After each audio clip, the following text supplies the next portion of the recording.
हाँ जी, अस्सलाम वालेकुम बेटा जी। आज जो हम लोगों ने जिस टॉपिक के ऊपर डिस्कशन करनी है वो बेसिकली हमारा टॉपिक है biology and the service of Mankind के बायोलॉजी ने जो है वो इंसानियत की खिदमत कैसे की है। इसमें आपको नज़र आ रहा है जी, science of biology has been helping mankind in many ways in increasing food production, in combating disease and in protecting and conserving environment के।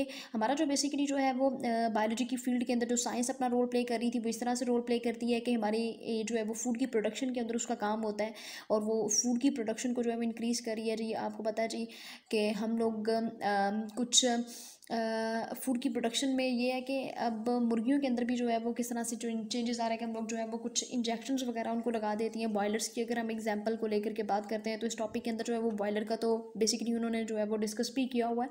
सो हम नीचे जो है वो इस टॉपिक के अंदर उस चीज़ को देख लेंगे। तो हमारी जो फूड की प्रोडक्शन है उसको जो है इसने बायोलॉजी ने इंक्रीज़ किया in combating disease and in protecting and conserving environment के बेशुमार जो डिजीज़ हैं जो कि पहले वक्तों में भी डिजीज़ होती थी लेकिन उसमें जो है वो प्रिवेंटिव मेजर्स इस तरह से नहीं थे। लेकिन अभी जो बेसिकली डिजीज़ हो रही हैं कुछ ये है कि न्यू जो डिजीज़ हैं अब तो ये है कि जितनी ज़्यादा प्रिवेंटिव मेजर्स हैं उतनी ज़्यादा जो है वो डिजीज़ भी हो रही हैं। बट अब ऐसा है कि टेक्निक्स यूज़ हो रही हैं उसके अगेंस्ट जो है वो वैक्सीनेशंस बनाई जाती हैं। तो अब हर जो बीमारी है उसका ऑलमोस्ट जो है वो इलाज है। तो उसके इलाज में जो है वो बायोलॉजी ही अपना रोल प्ले करती है और बायोलॉजी ने ही जो है वो अपनी सर्विसेज जो है वो अपनी जो है वो प्ले की हैं in the field of biology. और मैनकाइंड के लिए जो है जो उसकी सर्विसेज हैं उन तमाम सर्विसेज को जो है इस टॉपिक के अंदर हम लोगों ने डिस्कस करना है।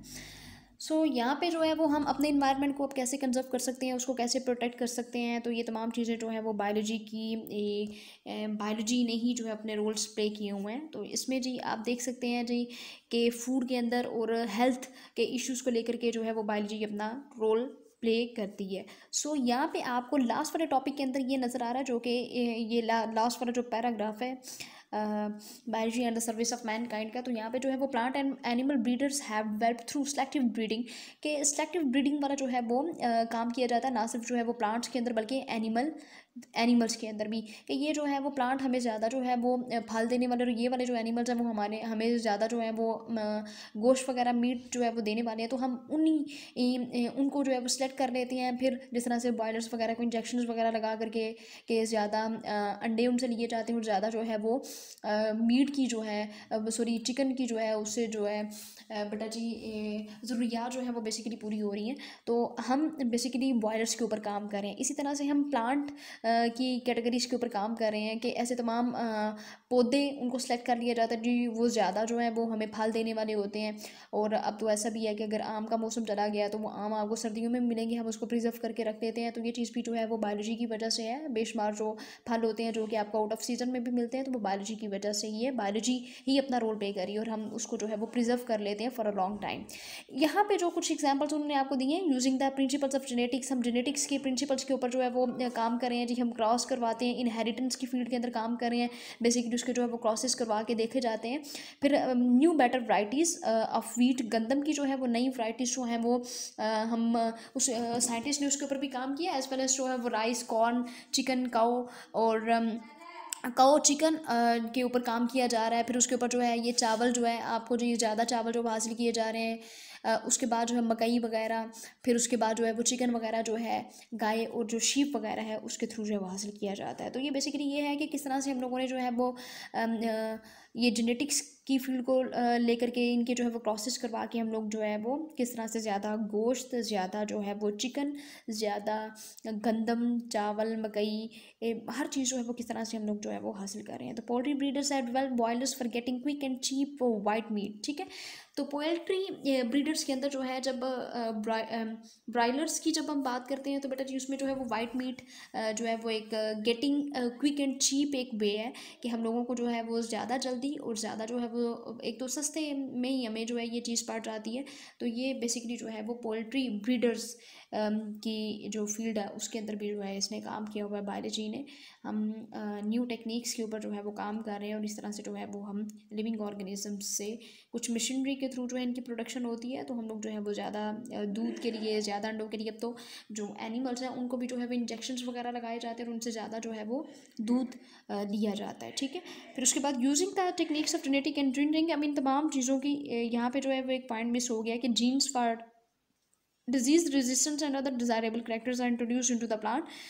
कि फॉर एग्जांपल अब मेरा दिल कर रहा है कि ये वाला जो है वो मैं गई हूँ जो यूरोपियन कंट्रीज़ की तरफ मैंने मूव किया और वहाँ पे जा करके जो है वो मुझे वहाँ पे जो कुछ प्लांट्स मुझे बहुत अच्छे लगे, मैं वहाँ से उनके जीन्स लेकर के आई और मैंने पाकिस्तान के अंदर आकर के जो है वो मैं उन प्लांट्स को यहाँ पे ग्रोथ करवाना चाह रही थी। हम ये भी नहीं कहते जी यहाँ पे हर किस्म के जो है वो पौधे मौजूद होंगे, बल्कि कुछ पौधे पाकिस्तान के अंदर जो है उसकी वैराइटीज़ नहीं है, वो जो कि यूरोपियन कंट्रीज़ के अंदर में हमें वैराइटीज़ नज़र आती हैं, हम वहाँ से लेकर के जीन्स आते हैं और उनको आकर के यहाँ पे इंट्रोड्यूस करवा देते हैं। तो इंट्रोड्यूस करवाने के बाद हम जो है अपने डिज़ायरेबल करेक्टर्स जो हैं वो हमें मिल जाते हैं, उस तरह के जो पौधे होते हैं उनकी ग्रोथ स्टार्ट हो जाती है। तो ये सभी का सब जो है वो जेनेटिक इंजीनियरिंग के थ्रू ही जो है वो पॉसिबल है।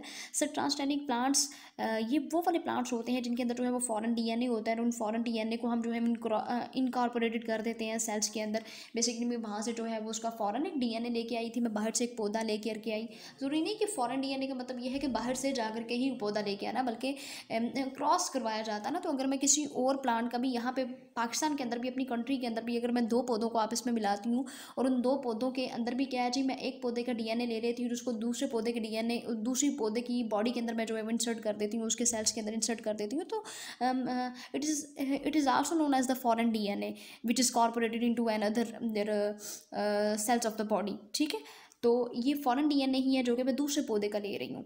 ठीक है, तो can be on propagated by cloning. Cloning का वो वाला होता है प्रोसेस है जिसमें जो है वो जेनेटिकल आइडेंटिकल कॉपीज जो होती हैं वो ऑर्गेनिजम्स की तैयार की जाती हैं। सो यहाँ पे जो डेफिनेशन लिखी हुई है कि production of genetical identical copies of organisms or cells by asexual reproduction.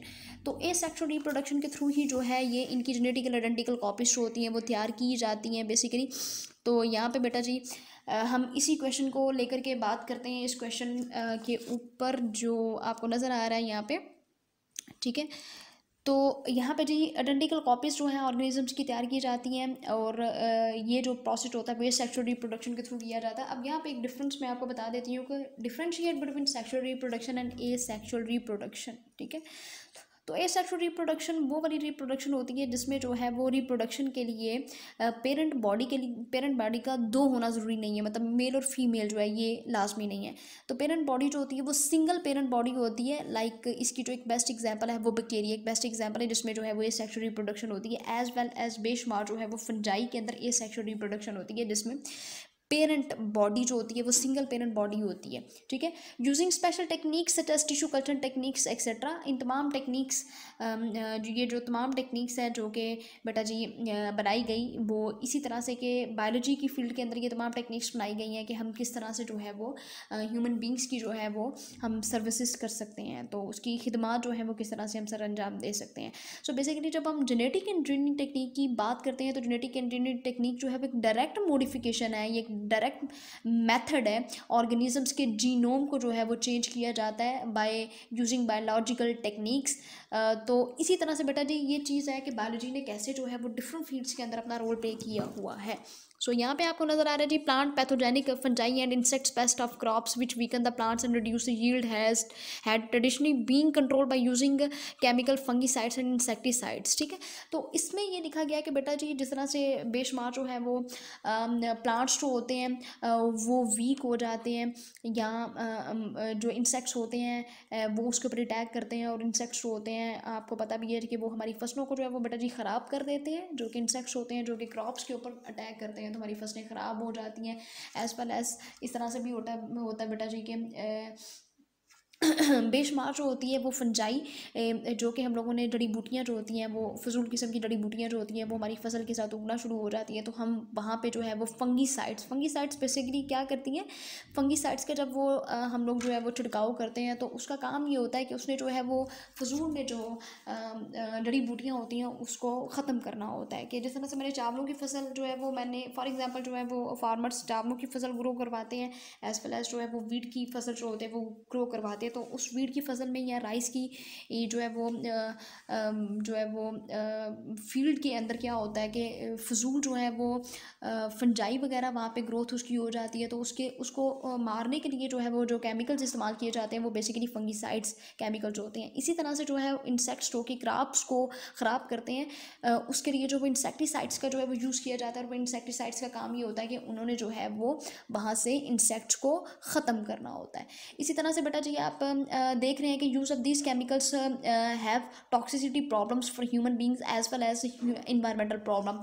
अब यहाँ पे एक चीज़ में आपको बड़ा इंपॉर्टेंट है कि ये पॉइंट है, जिस तरह से जो है हमारी ज़िंदगी तो आसान होगी हुई है, लेकिन हम अगर ज़्यादा केमिकल्स का इस्तेमाल करते हैं, लाइक हम फंगीसाइड्स को मारने के लिए इस्तेमाल कर रहे हैं और हम इंसेक्टिसाइड्स को मारने के लिए जो है वो हम इस्तेमाल कर रहे हैं, मतलब जो कि जिसको हम पेस्टिसाइड्स भी बोलते हैं, तो वो केमिकल्स अगर हम क्रॉप के ऊपर जो है वो बेटा जी गिरा देते हैं या उसका वो जो छिड़काव किया जाता है, तो देखिए वो चीज़ें तो ख़त्म हो जाती हैं, इंसेक्ट्स भी मर जाएंगे, फंगीसाइड्स जो हैं वो फंजाई भी वहाँ से ख़त्म हो जाएगी। बट इसका एक बैड इफेक्ट ह्यूमन बींग्स की बॉडी के ऊपर ये है कि वो उनको जो है वो नुकसान पहुँचाती है, और इसकी वजह से जो है ज़्यादा केमिकल्स के यूज़ करने से जो है वो ह्यूमन बींग्स के अंदर काफ़ी ज़्यादा जो है वो डिजीज़ हो रही हैं। ठीक है, moreover there are chances of insects becoming resistance to the effect of these chemicals. Biological control, अब बेसिकली यहाँ पे जो है एक और डेफिनेशन आ गई है, ये डेफिनेशन शॉर्ट क्वेश्चन के पॉइंट ऑफ व्यू से भी बहुत इंपॉर्टेंट है। Biological control, chances of insects control by some living organisms eliminates all such hazards. के बायोलॉजिकल कंट्रोल के अंदर हम क्या करते हैं कि लिविंग ऑर्गेनिजम्स को मारने के लिए भी कभी कभी हम लिविंग ऑर्गेनिजम्स का ही जो है वो यूज़ करते हैं। ये बेसिकली है तो क्या है, कन्फ्यूजिंग डेफिनेशन है, लेकिन हम इसको जो है वो डिस्कस कर लेते हैं ताकि आपकी कन्फ्यूजन जो है वो इसको पढ़ करके जो है वो ख़त्म हो जाएगी। Control by some living organisms eliminates all such hazards, के लिविंग ऑर्गेनिजम्स का यूज़ ही करना है लिविंग ऑर्गेनिजम्स को ही कंट्रोल करने के लिए, उनको मारने के लिए। सो यहाँ पे बेटा जी आपको नजर आ रहा है, in biological control pest are destroyed by using some living organisms that compete with or even eat them up. ठीक है, यहाँ पे एक एग्जांपल को देखें ताकि आपको इस चीज़ की समझ आ जाए कि an aphid that attacks walnut tree. ठीक है, एफिड क्या करती है जी, वो अखरोट के पौधे के ऊपर जो है वो अटैक करती है।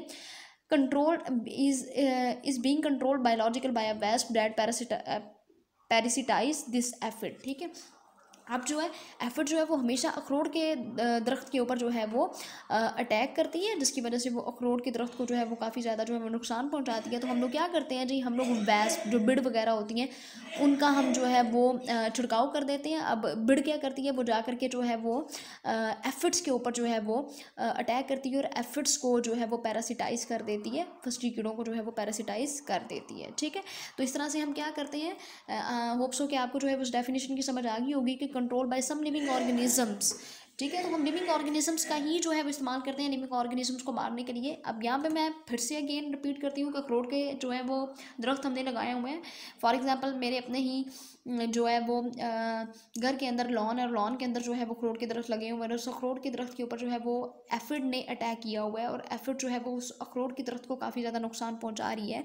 तो मैं क्या करूँगी, मैं वेस्प का जो है वो छिड़काव कर दूँगी, वेस्प को वहाँ पे छोड़ दूँगी, और वेस्प डायरेक्टली अटैक करती है एफिड के ऊपर। तो इस तरह से जो है वो इन चीज़ों को जो है वो ख़त्म किया जा सकता है, ये जो एफिड जो है वो मेरे वॉलनट ट्री को ख़राब कर रही थी। सो हम लोग in short we can see it as biological control can be defined it as the control by some living organisms to eliminate all such hazards, के इन तमाम चीज़ों से बचने के लिए, नुकसान से बचने के लिए हम लिविंग ऑर्गेनिजम्स का इस्तेमाल करते हैं लिविंग ऑर्गेनिजम्स को मारने के लिए।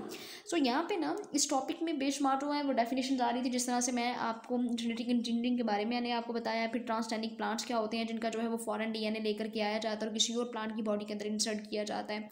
क्लोनिंग क्या चीज़ है, और इसमें जो है वो टिश्यू कल्चर टेक्निक और ये बायोलॉजिकल कंट्रोल, ये शॉर्ट क्वेश्चन बहुत इंपॉर्टेंट शॉर्ट क्वेश्चन हैं। ये आपको पेपर के अंदर जो है इस लॉन्ग क्वेश्चन के अंदर जो है ये शॉर्ट क्वेश्चन भी आपको आ सकते हैं। ठीक है, अब नेक्स्ट हम मूव करते हैं, वो है हमारा बेसिकली बायोपेस्टिसाइड्स। अब बायोपेस्टिसाइड्स की जब हम बात करेंगे तो even some bacteria being uses biopesticides, बेशुमार जो बैक्टीरिया होते हैं वो भी बायोपेस्टिसाइड्स के तौर पर इस्तेमाल होते हैं। आपको पता है जी, it is the combination of two words, bio mean होता है लाइफ और पेस्टिसाइड्स, जो मतलब ये पेस्ट वगैरह या इंसेक्ट्स वगैरह जो होते हैं वो हम लोगों को नुकसान पहुंचा रहे होते हैं। तो इवन दो कुछ जो बैक्टीरिया होते हैं वो भी बायोपेस्टिसाइड्स, बैक्टीरिया भी यूज़ किए जाते हैं एज अ बायोपेस्टिसाइड्स।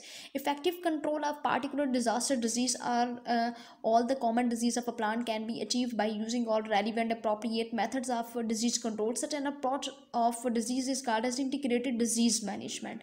तो हम लोग जो है ये बायोलॉजी के बारे में बेटा जी बताया जा रहा है कि बायोलॉजी जो है वो अपना बेशुमार, ये आप फील्ड्स देख रही हैं कि बायोलॉजी जो है वो कैसे अपना रोल प्ले करती है। आपने देखा जी फूड की प्रोडक्शन के अंदर, अब फूड की प्रोडक्शन के बाद जो है वो हम लोग ने देखा जी हेल्थ के लिहाज से बायोलॉजी जो है वो अपना रोल प्ले करती है कि पहले जो थी वो बेशुमार बीमारियां होती थी लेकिन उस बीमारियों का इलाज नहीं था। ठीक है। तो बीमारियों का बिल्कुल भी इलाज नहीं था होता। और फिर अब जी क्या है कि अब बीमारियों, जितनी ज़्यादा बीमारियाँ हो रही हैं उनके खिलाफ जो है वो हमारे पास वैक्सीन जो है वो मौजूद है। इम्यूनाइजेशन का, वैक्सीनेशन का जो वो प्रोसेस मौजूद है, और अब जो है वो बीमारियों से भी निजात मिल जाती है। एज वेल एज हम लोगों ने जो है वो जेनेटिक इंजीनियरिंग के अंदर देखा। और इसी तरह से बेटा जी अब हम हाइड्रोफोनिक कल्चर टेक्निक की बात कर लेते हैं। अब यहाँ पे जी हाइड्रोफोनिक कल्चर टेक्निक क्या है, चले मैं यहाँ पे आपको बताती हूँ। बेसिकली इसके बारे में हल्का सा मैं आपको बता देती हूँ कि जो असेंशियल न्यूट्रेंट्स साइंटिस्ट देख लेते हैं जी, कौन से असेंशियल न्यूट्रेंट्स जो है वो फसलों के लिए जो है वो ठीक है या नहीं ठीक है, इस ज़मीन के ऊपर जो है वो कौन से न्यूट्रेंट्स डालने चाहिए। सही है। तो ये इस पैराग्राफ के अंदर लिखा हुआ है कि soil is a complex medium, we know that soil is a very very complex medium, एक पेचीदा मीडियम है। It is almost impossible to conduct experiments on nutrient requirements of plant by growing them in soil. ठीक है। तो ये एक बहुत impossible वे है कि हम एक्सपेरिमेंट्स वगैरह जो है वो कंडक्ट करके देखें कि कौन से जो है वो न्यूट्रिएंट्स की रिक्वायरमेंट्स पौधे को कितनी चाहिए कितनी नहीं चाहिए। ठीक है। तो क्योंकि सॉइल जो है वो बहुत ही कम्प्लेक्स मीडियम है, बट इसके लिए हम लोगों ने क्या किया जी, एक टेक्निक हमने इस्तेमाल की जिसका नाम है हाइड्रोफोनिक कल्चर टेक्निक है। और इसको जो है वो टेस्ट किया जाता है weather a certain nutrient is essential for plant और नॉट, के एक जो सर्टेन न्यूट्रेंट है वो पौधे के लिए एसेंशियल है या नहीं है। ठीक है। In this technique, the plants are grown in aerated water to which nutrient mineral salts have been added. Hydroponic farming, however, is yet not feasible. Astronauts may use it for growing vegetables. ठीक है। तो जो खलाबाज हैं उनको जो है वो training वगैरह दी जाती है स्पेस क्राफ्ट के थ्रू, जो कि ये ऊपर जाते हैं ऊपर, तो वो प्लैनेट्स के ऊपर भी जा करके जो है वो अपने एक्सपेरिमेंट्स कंडक्ट कर रहे हैं। और वो हाइड्रोफोनिक कल्चर टेक्निक का इस्तेमाल कर रहे हैं कि वो डिफरेंट टाइप्स की जो वेजिटेबल्स उनको ग्रो करने के लिए जो है इस टेक्निक का इस्तेमाल करते हैं कि हम देखते हैं कि क्या ऐसा पॉसिबल है या नहीं है। तो ये बेसिकली हाइड्रोफोनिक कल्चर टेक्निक का इस्तेमाल इसलिए किया जाता है कि हम जो है वो एक्सपेरिमेंट्स कंडक्ट करके हम देखते हैं, हम देख लेते हैं कि जी आइदर ये जो न्यूट्रेंट्स हैं ये जो ये इस फसल के लिए ठीक है या नहीं ठीक, ये कितनी रिक्वायरमेंट जो है उसको चाहिए और कितनी जो है वो नहीं चाहिए। तो उसकी जो है वो बेटा जी जो रेशो होती है वो हमें हाइड्रोफोनिक कल्चर टेक्निक के थ्रू जो होती है वो मिलती है। सो अब लास्ट जो पॉइंट है इसके अंदर, वो बेसिकली लास्ट जो पॉइंट है बेटा जी वो है पास्चराइजेशन। तो ये बहुत बहुत इंपॉर्टेंट है। और पास्चराइजेशन के थ्रू हमें पता चले जाएगा कि पहले तो हम लोगों ने डिफरेंट टेक्निक्स के अंदर देखा है कि बायोलॉजी कैसे रोल प्ले कर रही है, but pasteurization is very very important point. Different techniques of food preservation. अब हम प्रिजर्वेशन की बात कर लेते हैं कि फूड्स को हम फॉर अ लॉन्ग टाइम जो है वो प्रिजर्व करके रखते हैं। आपको पता है कि आपके घरों के अंदर जो अचार है, अगर अचार की बात करते हैं तो वो जो अचार है फॉर अ लॉन्ग टाइम जो होता है वो प्रिजर्व करके रखा जाता है। Has been developed by for protecting food from spoilage and use it for its use and transport over long distance without damaging its quality. तो बेटा जी इसके अंदर ये है कि आपको पता है जी जूसेस जो होते हैं, फ्रेश जो जूस आपको जो है वो नेस्ले की बॉटल्स के अंदर भी मिलते हैं, तो उनको भी फॉर अ लॉन्ग टाइम जो होता है वो सील करके जो है वो रखा जाता है। और वो काफ़ी अर्सा जो होते हैं वो दुकानों के अंदर रह लेते हैं और वो ख़राब नहीं होते। इसी तरह से जो है वो पास्चराइजेशन का वो है कि इसको जो है वो सबसे पहले जो डेवलप करने वाला जो साइंटिस्ट था उसका नाम जो लुइस पास्चर उसका नाम था। ठीक है। It is being widely used for preservation of milk and milk products. हम देखते हैं जी जो दूध के डिब्बे होते हैं उनको जो सील करके जो मार्केट्स के अंदर जो है वो सेल किया जाता है, तो वो भी काफ़ी देर तक जो है वो वहाँ पे दुकानों के अंदर टाइम पीरियड अपना, मतलब जब तक उसकी सील ओपन नहीं होती वो ख़राब नहीं होती, क्योंकि उसके अंदर हल्का फुल्का जो होता है, ऐसा नहीं है जी केमिकल्स नहीं इस्तेमाल किए जाते, केमिकल्स भी इस्तेमाल किए जाते हैं। बट ये चीज़ें जो है जिन चीज़ों के अंदर जो है वो केमिकल्स इस्तेमाल किए जाते हैं वो हमारी सेहत के लिए ठीक भी नहीं होती। बट ये है कि फॉर अ लॉन्ग टाइम जो है वो हम उसको जो है प्रिजर्व करके रख सकते हैं अपनी मार्केट्स के अंदर, अपनी शॉप्स के अंदर, इवन तो अपने घरों के अंदर भी हम जो है वो रख सकते हैं एक ख़ास टेम्परेचर में। ठीक है। तो फिर एज वेल एज जो है वो आपको डेयरी प्रोडक्ट्स के अंदर जो है वो कुछ चॉकलेट्स बच्चे इस्तेमाल करते हैं, तो वो चॉकलेट्स भी आपको पता जी ख़राब नहीं होती। हम लोग उसको भी जो है एक मुनासिब टेम्परेचर के ऊपर जो है वो उसको सेव करके जो है वो रखते हैं। सही है। तो इसी तरह से जो है वो बायोलॉजी जो है वो बेटा जी बायोलॉजी हमारे बेशुमार फूड के प्रोडक्ट्स को जो है वो प्रिजर्व करने के लिए जो है वो इस्तेमाल हो रही है। अब तो बेशुमार टेक्निक्स है कि हम फॉर अ लॉन्ग टाइम जो है हम इसको जो है वो प्रिजर्व करके रख लेते हैं। तो इस तरह से जो है वो बायोलॉजी ने अपना रोल प्ले किया है in the field of crop production, in the field of food production, in the field of medicines, in the field of food production, और तमाम फील्ड्स के अंदर जो है वो किस तरह से जेनेटिक इंजीनियरिंग के अंदर उसने जो है वो अपना रोल प्ले किया है। एज वेल एज जो है बेटा जी आप देख रहे हैं कि पास्चराइजेशन के अंदर, हाइड्रोफोनिक कल्चर टेक्निक के अंदर, क्लोनिंग के अंदर, बायोपेस्टिसाइड्स के अंदर, इंटीग्रेटेड डिजीज़ मैनेजमेंट के अंदर, तो बायोलॉजी ने अपना बहुत रोल प्ले किया है। ठीक है, तो हमें जो है वो साइंटिस्ट की इन तमाम खिदमात का जो है वो शुक्रिया अदा करना चाहिए कि उन्होंने जो है वो हमारे लिए जो है वो बेशुमार आसानियाँ पैदा की हैं। तो इसी तरह से बेटा जी बायोलॉजी ने हमारी लाइफ को आसान कर दिया हुआ है, उसने अपनी खिदमात अंजाम दी हैं। तो ये चैप्टर नंबर 1 का जो है एक लॉन्ग क्वेश्चन इंपॉर्टेंट भी है और अकॉर्डिंग टू स्मार्ट सिलेबस भी है। अब जो स्मार्ट सिलेबस आया हुआ है तो इस क्वेश्चन के आने के भी चांसेस हैं कि 4 नंबर का लॉन्ग क्वेश्चन जो है ये आपसे पूछा जा सकता है, तो इसको ध्यान से देख लीजिएगा। एज वेल इसके अंदर जो है वो शॉर्ट क्वेश्चंस भी हैं।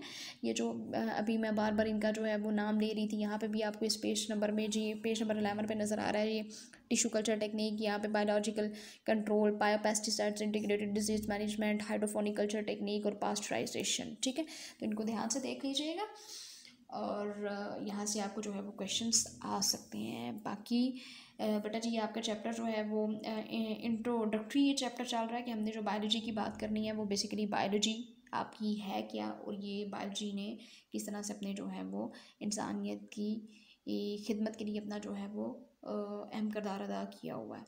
सो बेटा जी दुआओं में याद रखिएगा। अल्लाह ताला आपका और मेरा हामी नासिर हो। इंशाल्लाह नए टॉपिक के साथ फिर मिलेंगे। उतनी देर के लिए फ़ी मानिल्लाह। वीडियो पसंद आई तो लाइक करें, अपनी राय कमेंट करें। ऐसे ही मजीद वीडियोस के लिए हमारा चैनल सब्सक्राइब करें और बेल का आइकन दबाएं ताकि आपको हर वीडियो का नोटिफिकेशन मिलता रहे।